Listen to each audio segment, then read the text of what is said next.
Hello दोस्तों, जय माता दी। मेरा और मेरे एएस म्यूजिकल ग्रुप में आप सभी का बहुत बहुत स्वागत है।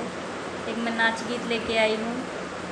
जैसा होगा आप लोग कमेंट में बताना और पसंद आए तो लाइक और सब्सक्राइब करना और शेयर भी करना। सोने की कटोरिया मातेल हो, सिर के कई दबाई। सोने की कटोरिया मातेल हो, सिर के कई दबाई। के कई दबाई हो, के कई दबाई।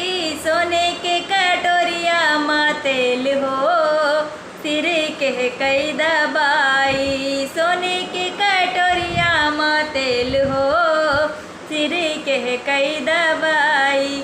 सास के दबाई, ससुर के दबाई। सास के दबाई, ससुर के दबाई।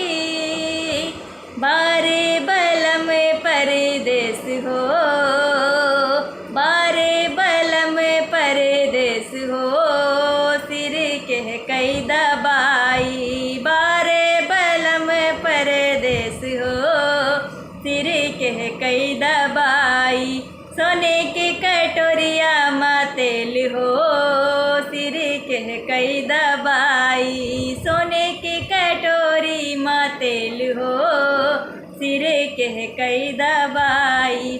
जेठ के दबाई, जेठानी के दबाई। जेठ के दबाई, जेठानी के दबाई।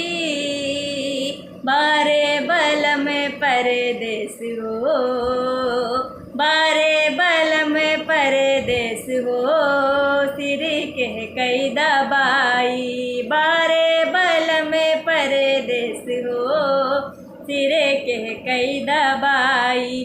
सोने के कटोरी मातेल हो, सिर के कई दबाई। सोने के कटोरी मातेल हो, सिर के कई दबाई।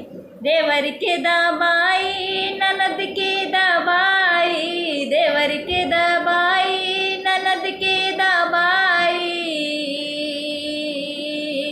बारे बलम परदेस हो, बारे बलम परदेस हो, सिर के कई दबाई। बारे बलम परदेस हो, सिर के कई दबाई।